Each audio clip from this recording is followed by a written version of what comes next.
Is that a Java with a lightsaber?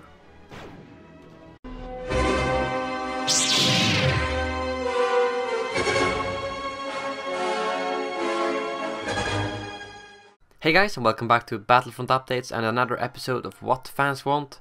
First of all, let me just apologize for the lack of videos lately, but there hasn't been any Battlefront news for a very long time now, and I honestly doubt that we will actually see any news before E3 arrives, because E3 is my biggest hope that we will actually see some gameplay, but hopefully I'm wrong and we will actually see some stuff before E3. I decided to dedicate this whole video to the topic of modding, as I mentioned a few videos back. Modding is one feature that a lot of people tell me that they want to see in the upcoming game, and I would love to see it as well. But firstly, let me just state right here and now that I think that realistically the chances for modding in DICE Battlefront are very slim. Just look at how most of the new AAA games look, such as Battlefield, Call of Duty or any other of those big games. None of them support modding, which I can understand though for reasons I will get to very soon. So don't get disappointed if this feature is excluded from the game. We simply have to trust that DICE creates a good enough game for us to be happy without modding. Anyways, let's talk about modding in Battlefront. I think modding is one really awesome thing with Star Wars Battlefront, and I have to admit that I actually have never experienced modding in Battlefront until just for the last few months, and it has been a blast to play with them because they truly open up a new perspective of the game. I mean, this is a game that I've been playing for almost 10 years, and to be able to experience new maps, new heroes, new infantry soldiers in one of my all-time favorite games is amazing. It's almost like playing the whole game for the first time again, which is just an absolutely amazing feeling to do. And so far I've actually only tried out the conversion pack mod, but that mod alone still contains countless of new maps and soldiers to try out, and I'm definitely going to be trying out a bunch of other mods soon, so if you have any to suggest, feel free to post them in the comments below. Anyways, one thing that I learned in my introduction course for game development is that there are a few different perspectives to modding and why it could be good and bad for a game. From the player's perspective, modding is almost always a good thing, as long as it's being kept under controlled circumstances where it's still possible to play the original game without being interfered by mods, unless you want to of course.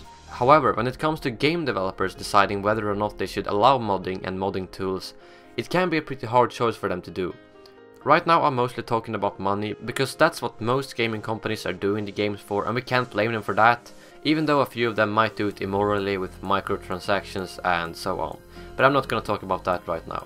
Anyways, giving the players modding capabilities can greatly increase the lifetime of a game, because whenever players get bored they can either start exploring mods or actually create mods for themselves. And this also keeps the interest in the game for a much longer time, meaning that more copies will be sold, and which of course leads to the company making more money.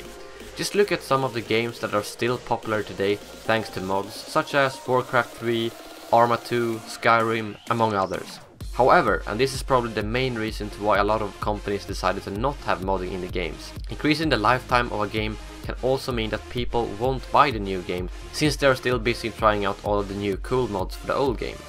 So for a game like Call of Duty that releases a new version each year with minor changes, to be honest, this means that players could probably do mods that would be as good as the new Call of Duty game, and therefore decreasing the sales for the new game.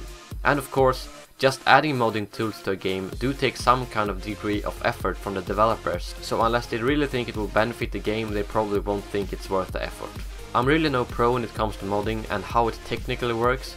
I just know that some game developers actually present modding tools to their customers, which of course leads to a lot more mods being created, and I'm not sure how the exact process of creating a mod looks, but I think that a game like Battlefield 4 or the upcoming Battlefront game with the Frostbite 3 engine will probably be very hard to mod unless DICE actually presents us modding tools.